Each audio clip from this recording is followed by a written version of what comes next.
So the Pittsburgh Penguins win Game 3 of their second round series against Washington 3-2. And sorry, I have not been making videos, but my dad was visiting and he's just left, so now I'm back to make videos. But they won 3-2, however, not without some repercussions, which I will get into later. Yes, I'm talking about the Letang hit. But the only reason why the Penguins are even in this game is because of Matt Murray. The Capitals were murrayed, as it were. The Penguins had no business being in this game.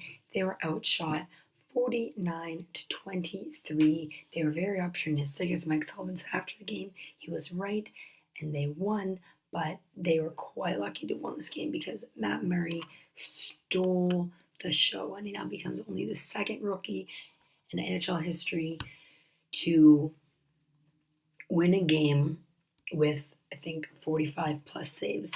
Scott Darling was the last one. Scott Darling did it last year when he had a 50 save game. Pretty impressive stuff from Matt Murray. Matt Murray's 21. Remember, Scott Darling is a nice story, but he's in his late 20s. Matt Murray is 21-year-old goalie. What's worse is that Marc-Andre Fleury, the number one, was sitting on the bench, which could easily have shaken his confidence. He could have said, oh, he's sitting on the bench, I'm getting nervous, what am I going to do? But no, he stuck with it. He stayed calm. He didn't allow that to rattle him. And time after time, again, he made save.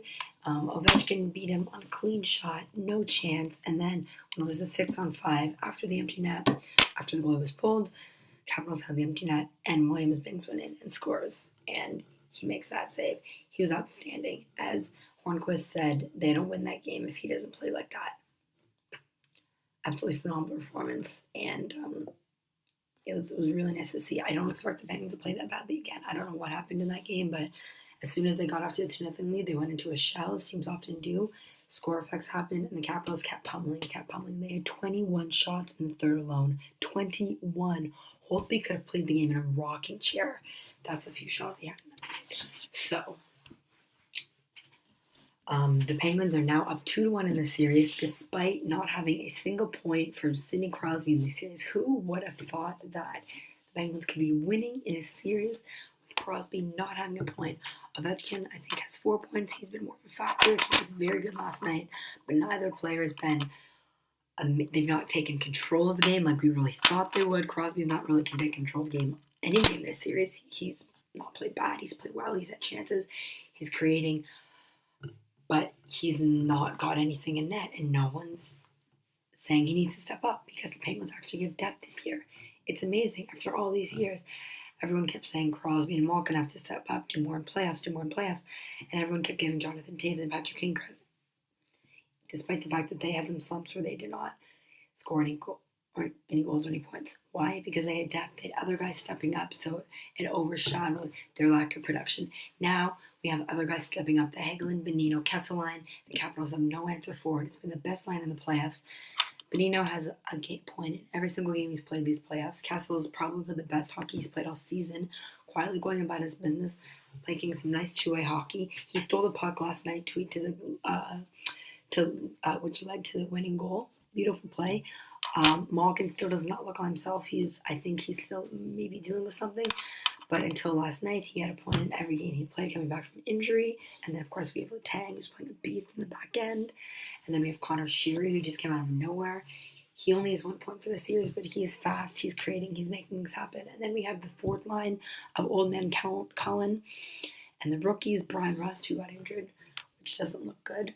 And Tom Kuhnhackl, who again had a strong game last night. Well, on the eye side he did, maybe not in Corsi. He was brutal in terms of Corsi, but that's because he played a lot of it on penalty kill.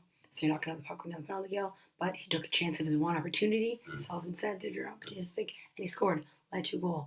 We have not seen this from the Penguins ever. Maybe it's definitely the most depth we've had since 2009. You complement that when you have solid goaltending in the back end. You don't have Fleury running around like a chicken with his head cut off, flopping everywhere. You have a competent coach who's willing to make adjustments. Your defense is not great, but it's enough. And the Penguins are looking like a really good team, and the Capitals are as well. But right now the Penguins are up 2-1 in the series. However, that could change because Chris Letang maybe change the course of the series by making a bone-headed play. Now, yes, of course, I'm talking about the hit. You've probably all seen it. We don't need to go over it again, what happened. I'm sure you've seen it. If you haven't, look it up on YouTube. It's there, many different angles. But basically, he leaves his feet, it's late, and the head, he does get the head while the head's on the principal point of contact. His elbow is tucked in, it's not out like Orpik's. Still a headshot, it's still late, it's still charging, and he's getting a hearing from the league, so I expect he'll be getting suspended. He got a 2-minute penalty, just as Orpik did, for interference. However, Orpik got a 3-game suspension. Matta did not return to the game, whereas Johansson did. Now word's coming out that Johansson has an upper body injury, so we'll see whether that factors in or not. But the fact of the matter is, Letang's been suspended before in 2011, which in the eyes of the Department of Player Safety does not count as repeat offender, but they do take that into consideration when making suspensions. And it's frustrating because he had such a solid game. Game 2, he played 35 minutes, which is absolutely insane. The best game he's ever played. And he goes and he does something like this.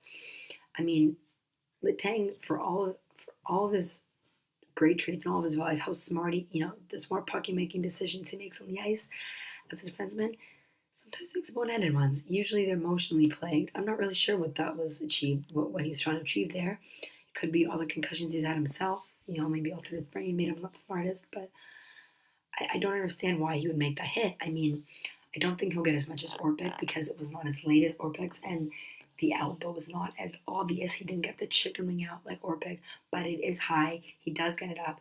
Kudos to him for tucking in his elbow. But why he felt he had to jump and why he felt he had to make that hit, despite the fact that the puck had already been released, it doesn't make any sense. It was quite a dirty hit, and frankly, I was disappointed to see Letang make that hit because as someone who's had, at least by my count, 4 concussions in the NHL alone and has had a stroke, has had multiple health issues, that's probably going to concuss a player. And Johansson complained about whiplash and neck pain after the game. And why you would go and make that hit, and then you're going to be targeted. Now there's a target on your back. Players are coming after you and possibly giving you another concussion. It sets you up to be targeted. It sets you up to take yourself out of the game, out of the series. And the Penguins can't replace him. They just can't. Now we have our 2 best defensemen out. Letang will probably get suspended. I would say he probably gets 1 game because it's playoffs and they tend to do less. If it were me, I'd give him 3 to 4. However, the NHL is not very good at suspending players. I expect he'll get 1. 1's not the end of the world. The Penguins, even if they lose, it's still tied 2-2. But if they miss 2 games, and they go to 3-2 in the series, that's going to be tough. We can win without him, but it's going to be really hard, especially without Matta. Derek Pouliot's going to have to take in a lot more minutes. He's barely played. Dumoulin and Dale are going to have to take a lot of those minutes. And while Dumoulin's done a very good job against Washington this year, he is not the fleetest of foot, so he can get exposed. And the thought of Ian Cole and Ben Lovejoy playing more minutes is slightly terrifying, very terrifying. But I would maybe then reunite Lovejoy and Dumoulin since they had really good chemistry in the season.